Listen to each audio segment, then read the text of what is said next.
Welcome to Walking Out Your Purpose with yours truly, Alicia Smith, where we focus on you reaching your full potential in all areas of your life through intentional dialogue and putting in the work. Let's get motivated to action so that we draw closer to realizing our life's purpose as women of God, wives, mothers, businesswomen. Now come on in and eavesdrop on a conversation with me and today a special friend as we discuss having faith over fear from the pew to the boardroom and everywhere in between. I'm glad you're here. Let's get to walking out our purpose and accomplishing all that God has for us.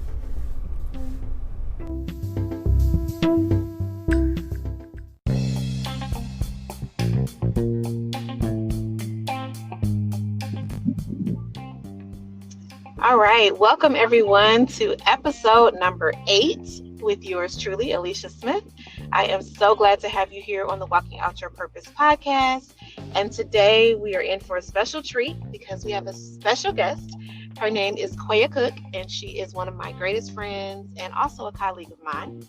So welcome to the show, Kweyah. Thank you. Thank you for having me, Alicia. I'm excited to be here. Awesome. So tell people who you are and a little bit about yourself. Okay. So as you mentioned, my name is Kweyah Cook, born and raised in Brooklyn, New York. I don't know why I always have to say that. I just feel like it's very important. But born and raised in Brooklyn, New York. Currently have a career in finance. I am a finance senior manager at Otis Elevator Company. I decided on a career in finance because, growing up, I always wanted to be an actress or an entertainer, right? I was like, I'm definitely going to be the next Oprah. And when I was going into, when I was applying for colleges and eventually got accepted to a college, my mom had lost her job right before I was due to start.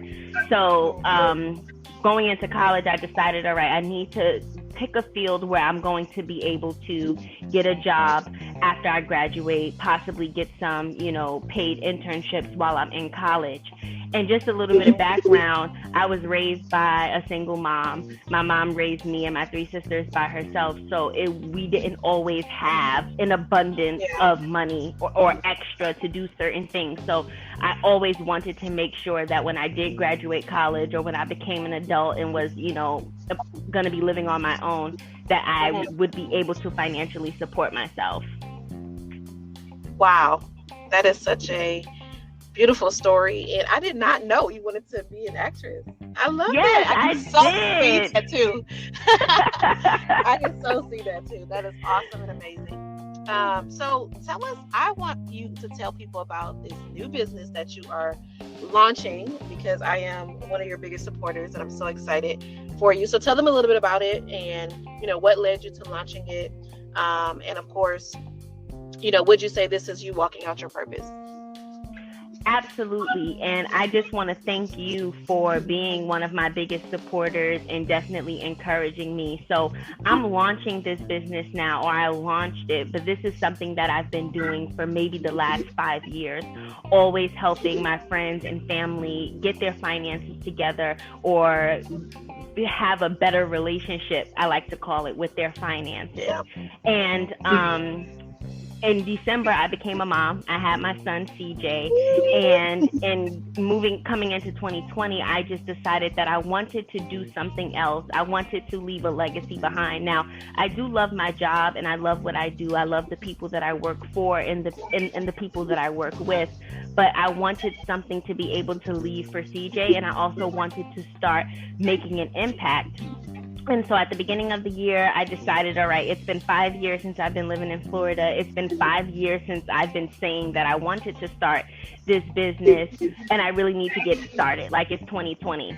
And right then, like, as soon as I, really started working on it, COVID happened. And I'm like, this is the prime time because so many people were just financially shaken by this latest pandemic. So I was like, God is so good because when he really started to put that burning desire in me is when I feel like most people, our people, Black people, or even Christians, right, really need this support. They need this financial literacy right now. So that's what really just kind of made me, go ahead and jump in. I am a little bit of a perfectionist, which is why it took me 5 years to get started. But then I just kind of recognized that, God is not going to put something on the inside of me that just feels, like such a strong burning passion and not give me the support and not, make sure that I'm going to be okay. So that's why I'm doing this now. And I definitely would say that it's walking out my purpose because, like I said, I'm so passionate about it. It's something that I've always done. I get excited to do it. I look at my budget weekly and I, think about different ways to, do the budget. So it's something that I greatly enjoy. And I've seen, the results of me helping people and how it has transformed their lives or their families' lives. And now they're able to do more with their money, and that just confirms it for me. Awesome. I love that. And I think it's amazing that you are taking this journey because I've been telling you also to do this for a couple years. You definitely have helped us, and we wouldn't be where we are, although we have a ways to go, but we wouldn't be where we are without your guidance and your support.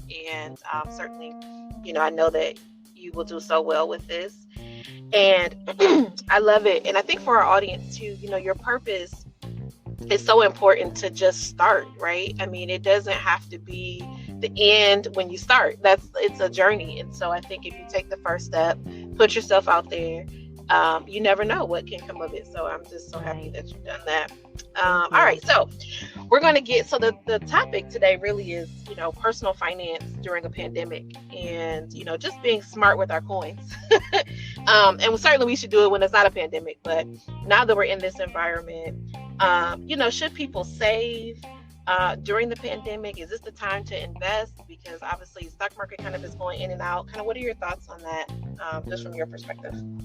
So I think it really depends on the individual and where they stand, right? Because like I said, the pandemic, it has impacted everyone differently, right? I mean, you have some people that they still have their jobs, but maybe they were furloughed, and so they have less money coming in than they anticipated. You have some people who they completely lost their jobs and they don't have income at all. You have some people who lost their jobs and their jobs aren't going to come back, right?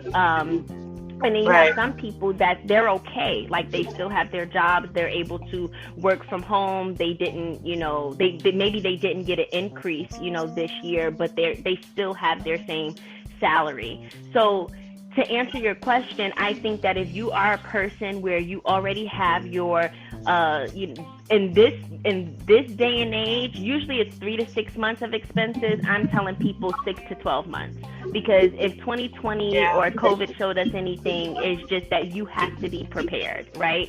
So I think if you are in a position where you have your, let's just call it 6 months of expenses saved, you have, your emergency funds set up, then you can take whatever extra money that you have and invest if you are interested. Me personally, in my household, we're doing a little bit of both because we still have some financial goals that we're trying to achieve, such as buying a house and things like that. So there's no right or wrong. There's no save or invest. I think ultimately what you have to do as an individual, as a family, is decide what your financial goals are and how is COVID going to impact, whether that's negatively or positively impact those goals, and then you come up with a plan from there. So I think but if you can, you should do both. Yeah. But I love that answer, and I have to put a little humor because I feel like in every accounting class I was in, the answer was always at the end. But I love that. I love that because finances is about, or personal finance is really about personal finance. Right. It's personal to you, and like you said, what your goals are, what you're trying to accomplish. We can't just go cookie cutter what someone else is doing. We have to make sure that it fits within, the parameters of what we can do, what our money can do, what our discipline, would allow us to do at this stage. So I love Girl, that. you hit the nail on the head. when you just talked about discipline, because I was actually talking to some young ladies the other day, and I said the same thing. You know, I think a lot of people, they shy away from talking about their personal finances or dealing with their personal finances because they feel like they have to fit this one structure or this one mold of what it means to manage your finances. And I think what, you know, at least what I'm trying to do, or what I do when I work with individual people, is know what are your goals and what do you want to do. It doesn't matter, you know, what homegirl around the corner is doing. That's her goals and that's what she wants for her family. Your plan is completely different, and I can help you with that plan. So I think that that's a message that we really have to get out there. It's called personal finances for a reason. So you don't have to do what everyone else is doing to achieve your goals. Absolutely. I love that. So for those that do want to save and you know, want to make sure they've got something in place, especially the emergency fund, I think that is so critical. And, you know, whomever you follow, pretty much all people will tell you to have an emergency fund. And so and I think that even the Bible talks about making sure that we are, you know, the lender and not the borrower, and that we are, you know, making sure that we're taking care of our homes. But for those that want to save, you know, what are some recommendations that you have on maybe how to do that? Because I think for some people, they just don't feel like they have enough. And so what are maybe some suggestions that you have, or any recommendations on where they should put their money if they do decide to save? Well, I do think that if you work at a company that offers a 401k, 401(b), or, you know, any type of retirement savings account where especially if the employer is matching, I definitely recommend investing in that. You can actually, and I know it's kind of scary right now with COVID, the stock market hasn't been doing that great. So some people's immediate reaction is, oh my God, I'm contributing 10% to my 401k and I'm losing money. But doing in times like this, when the market is down and things are down, you should be contributing more, especially if you are a younger person, because you're going to recoup that probably 10 times over, you know, by the time you retire. So depending on your age, you know, if you're, you know, younger in your 20s, 30s, even 40s, you could probably still be a little bit more, you know, aggressive in terms of what you're contributing to your employer kind of plans. As far as regular savings account, the interest rates right now are low, you know, across the country. The Fed lowered the interest rates a couple of times this year already. So you know, the big banks like Bank of America, Chase, things like that, they don't usually offer, you know, much of anything in terms of a savings account. So some savings accounts that we use, Ally Bank, sometimes they'll give you a little under 1%. And I know that doesn't sound like a lot, but it's better than the 2 cents that you're getting from Bank of America or Chase every month, right? So it definitely adds up. Sally Mae, I know a lot of people are scared of that name because they're like, oh, Sally Mae student loans. But no, Sally Mae is you know, a financial institution, and you can get a savings account or a money market account. I mean, if you have extra money that you want to put away conservatively, you can look into CDs, a bunch of different things that you can, you know, use. But I would definitely recommend, if you kind of want your money close but still want it to gain some interest, you can do an Ally savings account or Sally Mae, one of those higher yield savings accounts or money market accounts. Okay, perfect. I love that. And I use Ally Bank. I love it. We're not sponsored by Ally Bank, although Ally, if you're listening, right? But we're not. The podcast is not sponsored by them, but I do love Ally. It's so easy to use. I've always had a credit union, which I still use for, you know, my main banking, but I do use Ally Bank for our 6-month emergency fund. So definitely encourage you all to check them out, or any online banking institution. Just, you know, check it out and see what's available. So I love that. Definitely. So, you know, for those that want to budget, right? Because you talked about the B word. And I think for some people, they get a little nervous because it feels restricting, right? Although I look at it as just, where do you want your money to go? Right. But, you know, but some people are a little nervous about that. So talk a little bit about maybe some of your, you know, what you do to budget, maybe some how-tos for people to get started, just in case they're struggling in that area. Got you. Okay, so the first thing about budgeting is, or with anything in life, right? You have to really see where your money is going. And I think that's where a lot of people get tripped up, right? Because you'll sit down and say, okay, I want to make a budget. And you'll say, okay, well, I'm going to spend $500 on groceries, and I'm going to budget $100 for my cell phone bill, whatever it is. But you can't budget unless you know what you've previously spent, or what are your trends? What's your spending trends?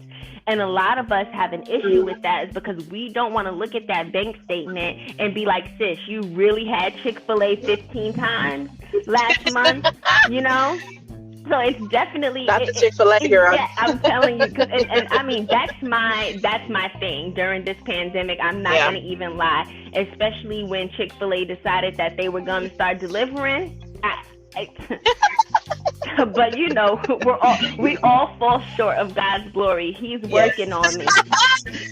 Yes. But I think the first thing that you have to do is take inventory, see where your money is going, right? And then based off of that, you start to make your budget. I always start with my, kind of your essentials. What do you need to live? So that is, your rent, your mortgage, your utilities, cell phone bill, internet, whatever it is. I kind of start with that. And then, you maybe go into your transportation, right? If you take public transportation, if you're in New York City, you can budget for that. If you live outside of New York City, or you have a car and you have a car payment, you budget for that as well. Then you budget for entertainment. I think what people have to understand, Alicia, is you can budget for everything. You should budget for everything. Yeah. You shouldn't just budget for your rent and everything. We have to have the mindset of, you have a category for where your money is going, kind of like a zero-sum budget. At the end of the day, or at the end of the month, you want your bottom line to be zero, because all of that money has a home. So that means if you like Chick-fil-A, that's fine. You don't have to deprive yourself. Budget for it.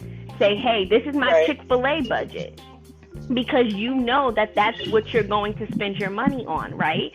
If you want to save for a certain thing, you have a budget for your emergency savings.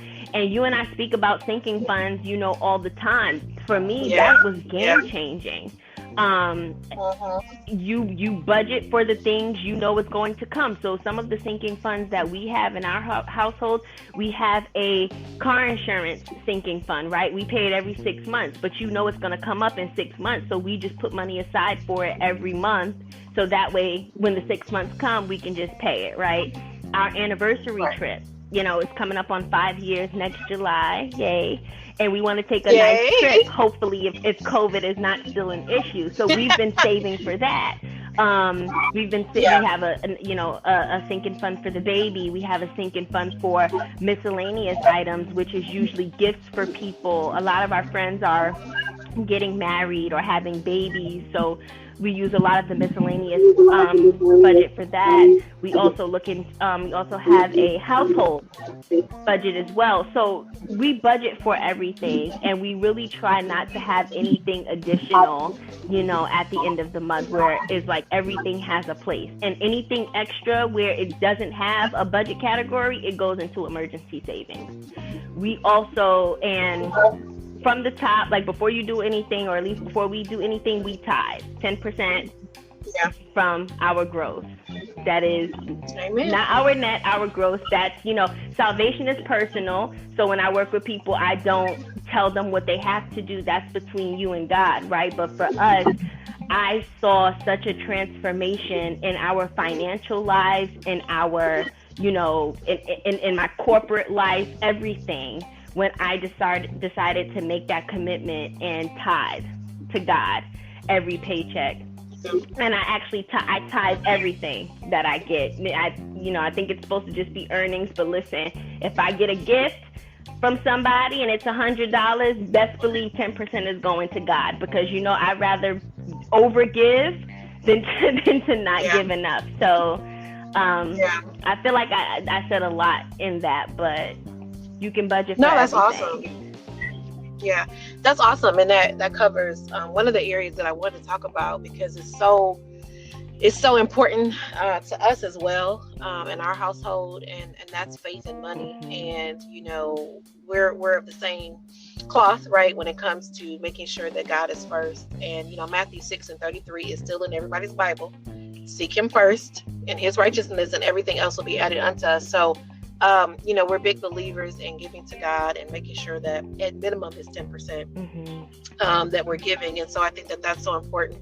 And you don't give so that you can get, obviously, but you give because it's and it has to be sacrificial. Right. That's the other piece. Right. And so you want to give because it's just, it's a principle that God has asked us to do.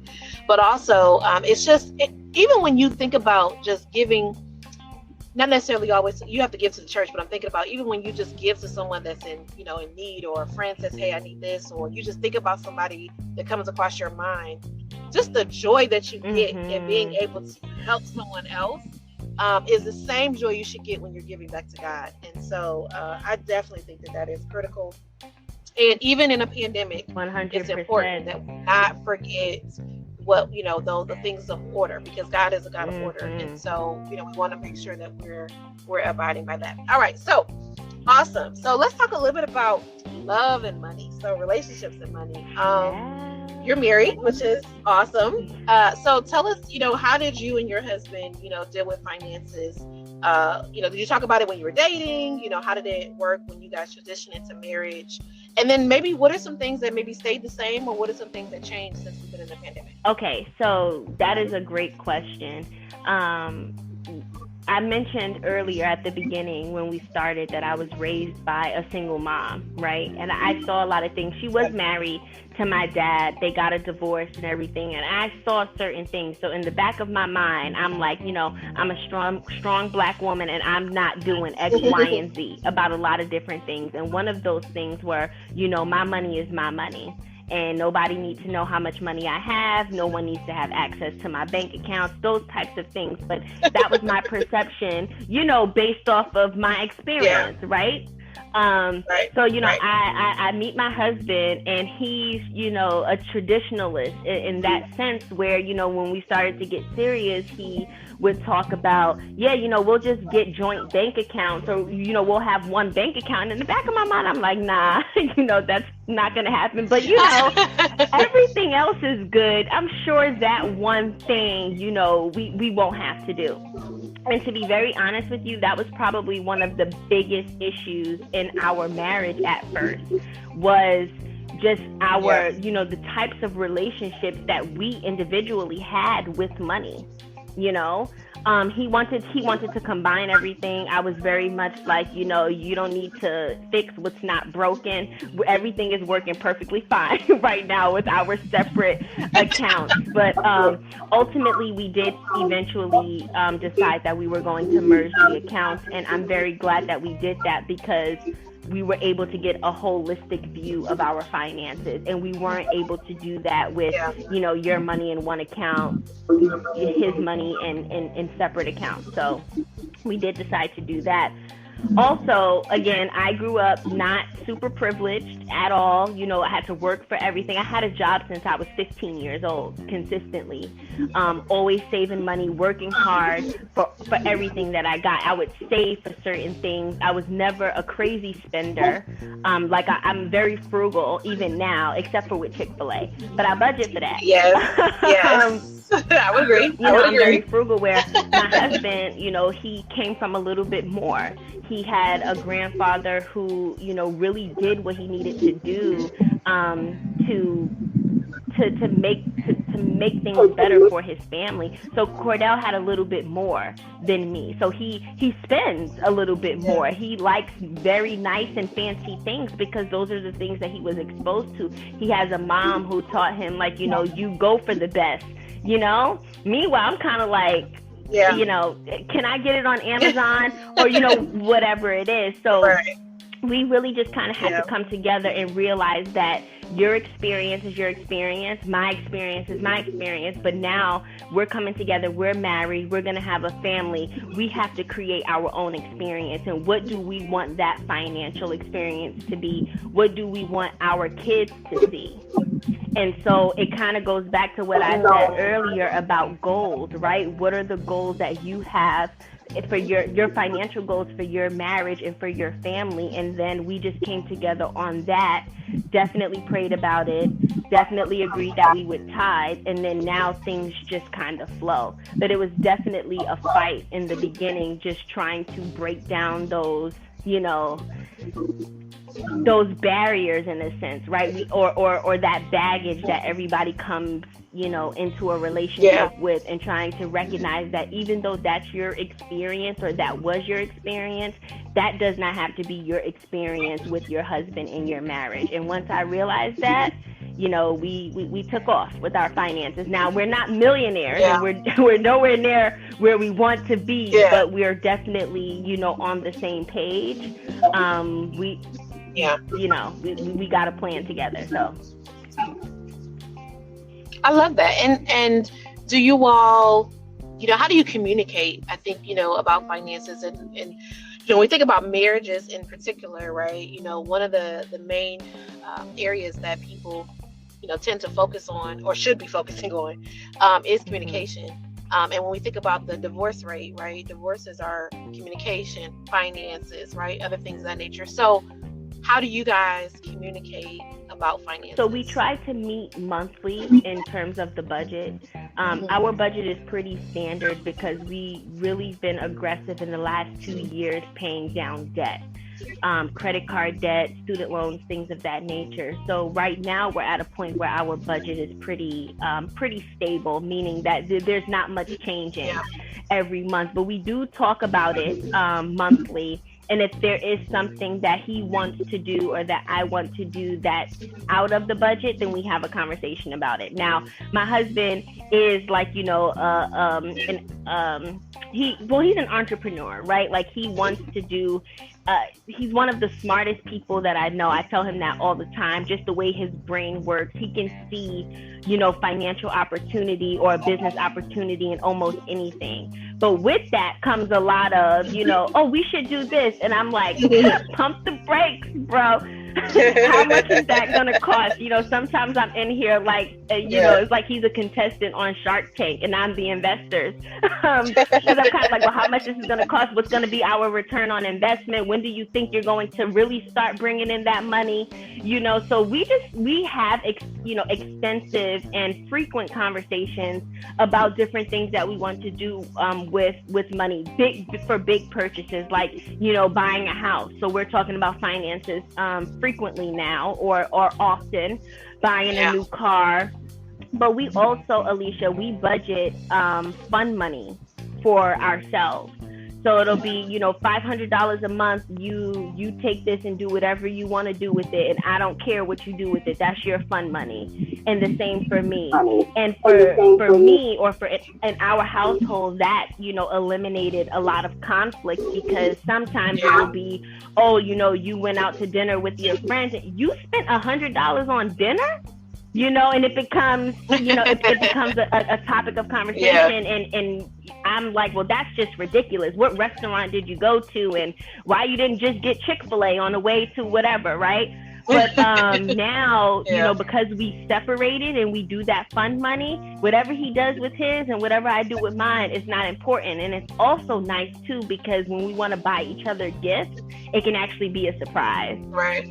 Because, we're not all up in each other's business when it comes to fund money.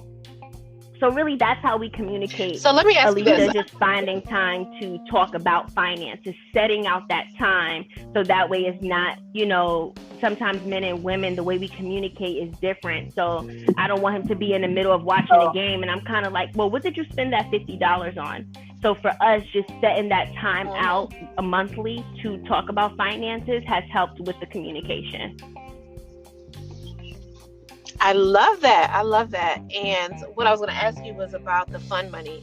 So do do you guys do that in cash, or you guys just have like a separate account and you just move the money to those accounts? Just from a practical Right. tip. We each have a separate checking account.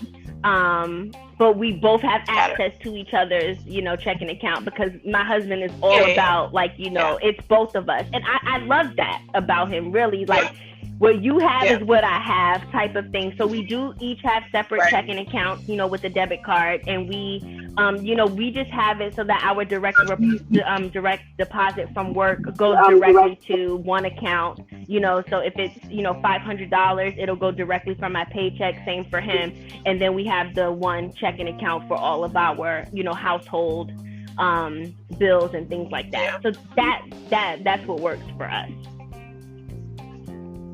I love that. I have not done that. And so that's a practical tip that I think people can definitely take away. We have it in our budget, but it's all the same. It's just nice to have it separate. So it gets kind of murky because it is. Yeah. Because you have to keep track of it in Excel and all that. At least that's how we do ours. So that can be a little task. I love that. Okay. So very good. I think this has been very informative. Very helpful. I even picked up some more tips from you. I just think you're amazing. The way that you break things down. And again, I think for our listeners, personal finance is personal. Think about your why. Think about what your goals are. Think about what it is that you want to accomplish within your family, within your household, and work towards that. So if to Kweyah's point, they're working on buying a house. We're working on paying off our cars. That's our last debt, and we'll be debt free. So I can't wait to come do our debt free stream on the podcast, because we will be debt free. But anyway, I think whatever those goals are that you have, as we've been talking about in every episode, is you gotta take one step forward and do something, whatever that something is, and it's the something that's important to you, because that one little step can be a big one in your mind, and other people may say, well, that's not that big. It doesn't matter. What they're saying is what you're doing. I remember, Kweyah, when you were like, hey, Alicia, I built my Instagram account for my business. I was like screaming, because I was like, that's so awesome. It's something so little, it's probably to other people, but for me, that was a really big step, because, we've been friends since 2015, and it's like I've been talking to you about this since then, and I didn't make any moves. I didn't do anything with it. So I just feel like I have to do it, because when you are when God gives you a desire, right? Like He puts that desire in you. So that's something that he wants you to be doing. And I really don't like to play with God. And I feel like I'm very, when I really start to feel like he's pushing me, because you're going to move. I heard this at a conference once. You're going to move by faith or by force.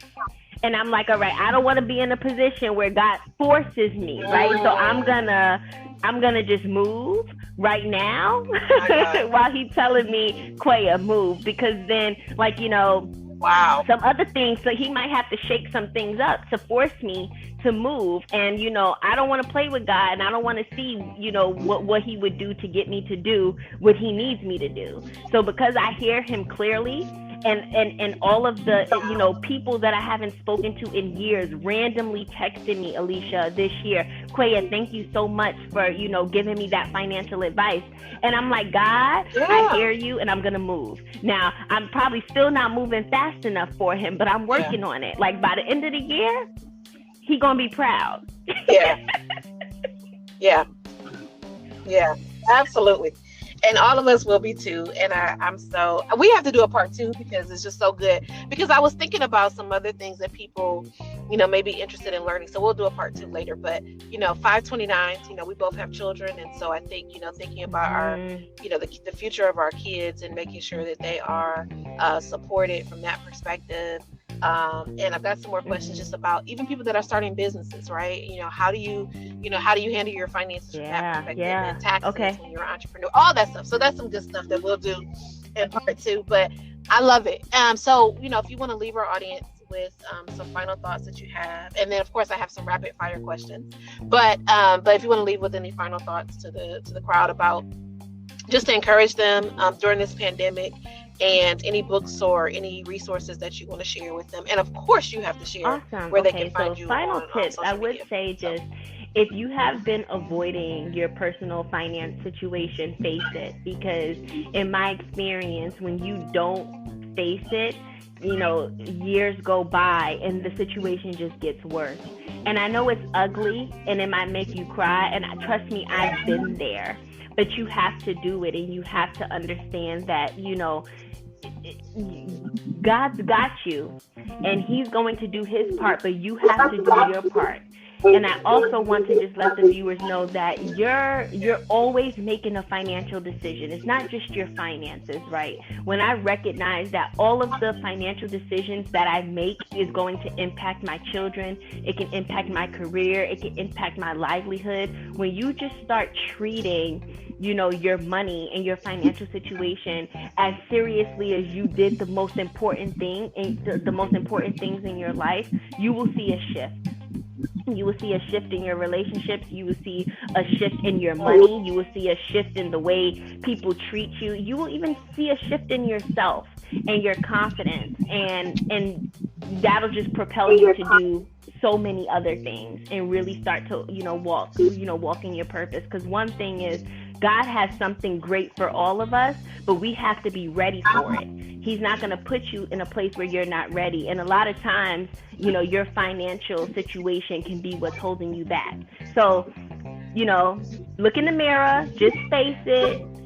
You eat a lot of Chick-fil-A, but you can work on it and only do it once a week instead of 3 times a week. But definitely, just take that inventory so that way you can live a prosperous financial life and provide yourself with that flexibility. Also, I just want to encourage anyone, I'm praying for everyone literally in the world who has been financially impacted. And I declare and decree financial blessings over everyone listening, to this podcast, and your situation will improve in Jesus' name. And if you are interested in following me, you can follow me on Twitter or Instagram at The Money Cook. And I look forward to, seeing and hearing from you.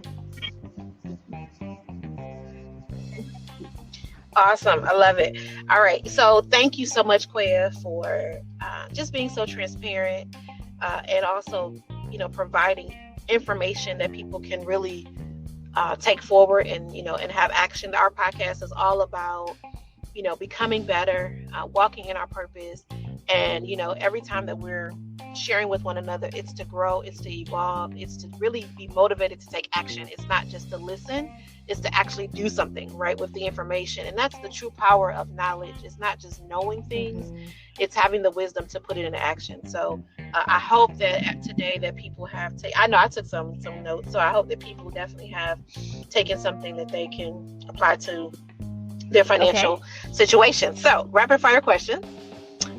Right now, save or pay off debt? Buy. Rent or buy? ETF. Individual stocks or ETFs? Both. Entrepreneurship or conventional career? No, you really, you can't say that though. Because you gotta.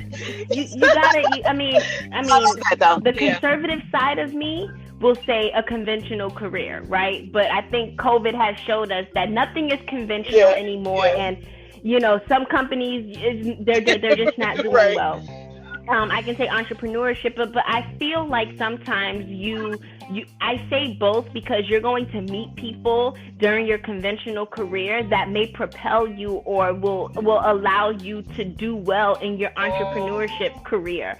So I think it's so important. Like Alicia, if I had never, decided to, go to UTC or work at a company, I would have never met her. And she's literally one of my biggest supporters and encouragers, and not just with my business, but with a lot of things. She's a dear and fierce friend. So I for that one, Alicia, I'm sorry, I cannot choose. I say both. Do whatever is in your heart. I love it. Yeah, no, I love it, and it's so true. And I think that to your point, that's a great point about when you're in your career in the conventional setting, so to speak. You certainly can bump into people. God always places people in our life for a reason, and some for a season, but definitely for all of them will always be in your life for a reason. And I think that's good because it could push you forward for sure. And I appreciate your friendship as well. And I'm just so excited for you. And I'm just looking forward to everything that God is going to reveal in you. So thank you for coming to the show today. I so, like I said, appreciate you. And for all of our listeners, I pray the same blessing that Kweyah prayed over you as well, that God provide for you even during this pandemic, and that, you know, we're here to support you. So certainly follow Kweyah at The Money Cook, and certainly follow the podcast, like it and subscribe. And I appreciate you, Kweyah, and everyone. Thank you. Be blessed. Stay safe. Peace and blessings.